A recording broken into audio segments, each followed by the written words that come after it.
අද මේ ඔයගොල්ලෝ දකින්නේ මම කැම පිළියෙල කරගන්න මුළුතැන්ගේ දර්ශනය.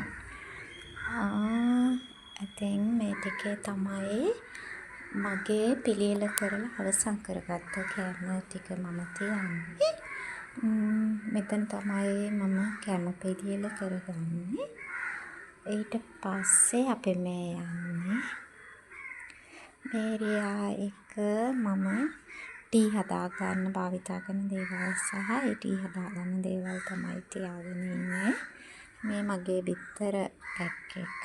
ඊට අමතරව මම ග්ලාස් ටිකක් තියෙනවා. මේ මම තියලා තියෙන්නේ මගේ බුද්ධ පූජාවට මම භාවිතා කරන දේවල්. ඊට පස්සේ මම උදේ රැග් එකේ ස්ටෝර් කරලා තියෙනවා එක වියලි දේවල්. මේ මගේ කෑම හදන්න මම උපයෝගී කරගන්න විද්‍යුත් උපකරණ. මට කුඩා ෆ්‍රිජ් එකක් තමයි තියෙන්නේ. එහෙම ගොඩක් ලොකු බඩු මුට්ටු නැහැ මගේ. මෙන්න මේ විදිහට තමයි ෆ්‍රිජ් එක තියෙන්නේ. මේ කියුටෙක්ස් ටිකක් තමයි ඔයගොල්ලෝ උඩ දකින්නේ.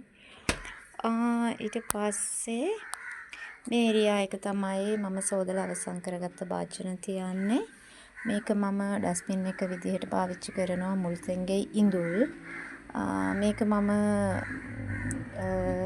පාවිච්චි කරන්නේ භාජන හොදන්න. මම මේ වගේ මේ එකක් දාලා තියෙනවා. මේ ඕගොල්ලන්ට පේනවා ඇති මෙන්න මේ දේවල් ඉඳුල් ගියාම එතන બ્લોක් වෙන නිසා. මේ ටික මේක මම පාවිච්චි කරන්නේ ටී හදන දේවල්. ඒකට මම දෙකක් තියාගෙන ඉන්නවා. ඉතින් ওই විදිහට තමයි මගේ මුළුතැන්ගේ තියෙන්නේ.